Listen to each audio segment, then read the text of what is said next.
In 1914, you weren't a Canadian citizen. In 1914, you were either a British subject, you were a naturalized British subject, or you were unnaturalized.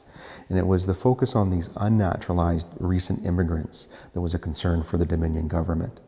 Many of them now found themselves in Canada, not yet naturalized, and from countries that we were at war with. So not only were they alien to Canada, but they were now deemed enemy aliens.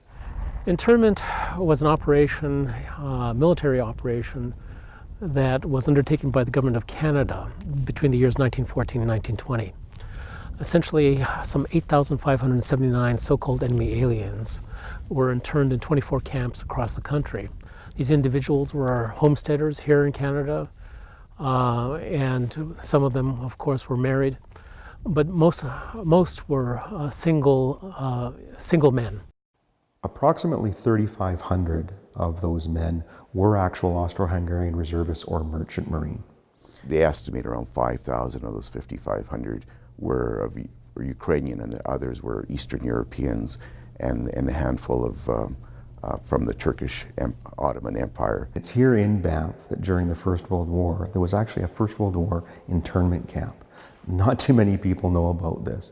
The internment camp in Banff, which we Castle Mountain and Cave Basin, opened up in 1915 and closed 2 years later, 1917.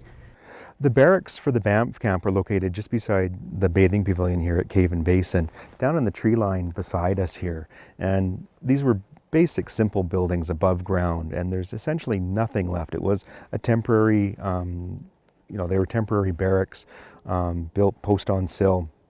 There is a bit of terracing in and amongst the trees where the barracks were located, but 100 years later, the vegetation and trees have grown up and really obscured what was left. The statue is that of an internee. And, we've taken archival photographs. They wore a straw hat, they wore overalls. This is what they looked like. The plaque itself is trilingual. It's English, French, and Ukrainian, briefly describing that there was an internment operations, and that was the site of one of the 24 camps across Canada. The statue and bronze plaque were intentionally not placed at the campsite because there would be no artifacts left. And so from where the present statue and plaque, it's a 10-15 minute walk, but you'd have to know where it was. The statue and plaque that we unveiled in 1995 serves many purposes, in my view.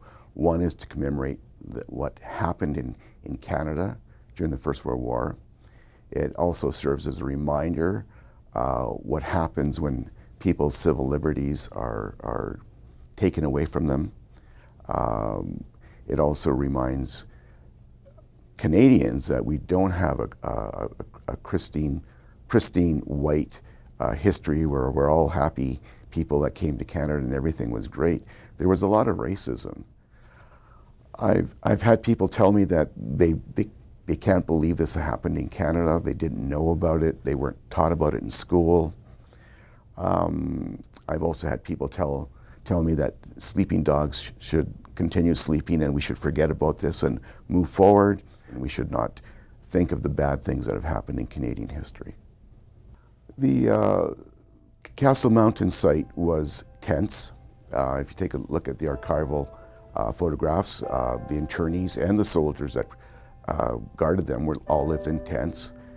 And I've read stories where they say, well, you put 200 men in one big tent with 2 wooden stoves. It's pretty cold.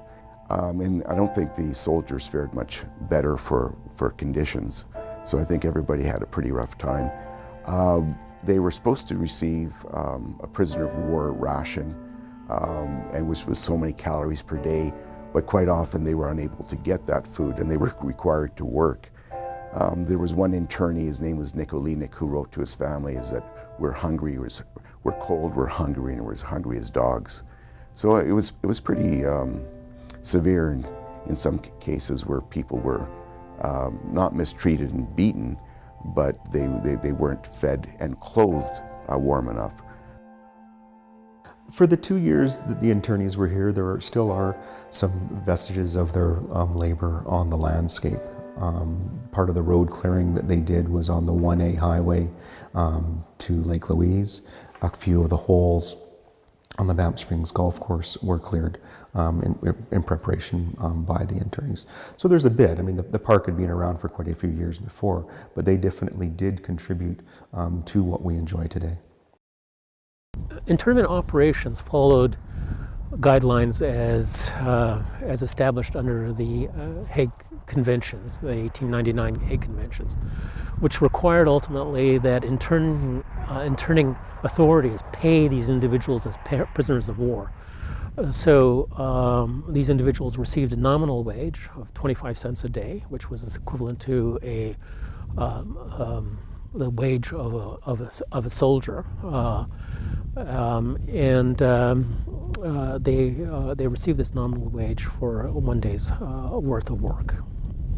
The families were left in very difficult situations. There was no support. There was actually scorn upon these families because they were enemy alien families.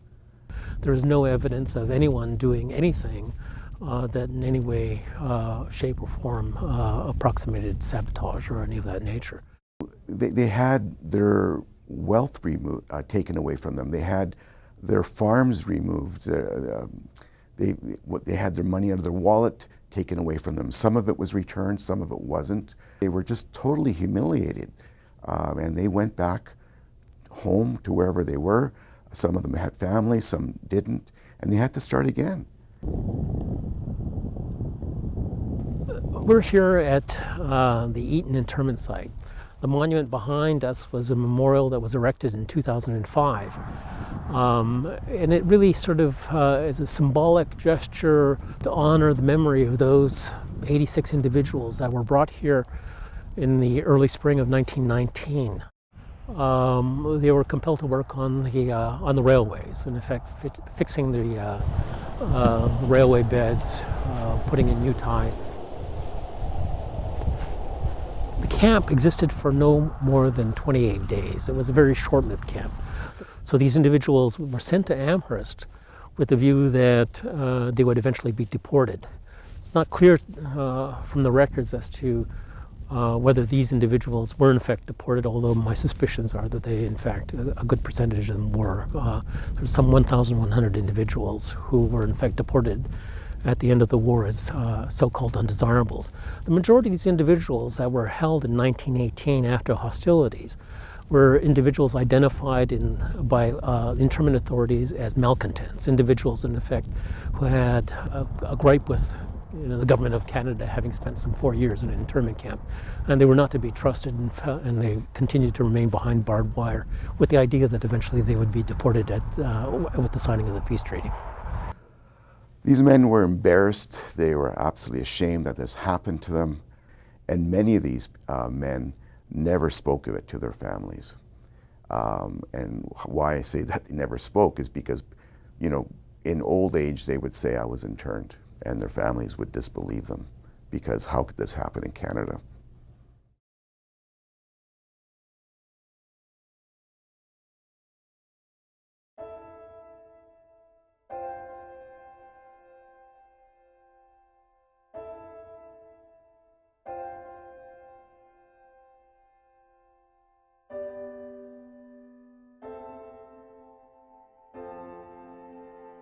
This is fundamentally a human rights story.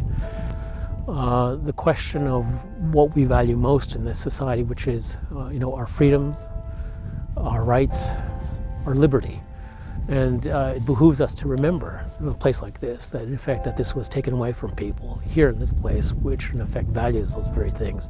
And so in some respects, what we need to always remember is the fragility of human rights, and that we need to be vigilant.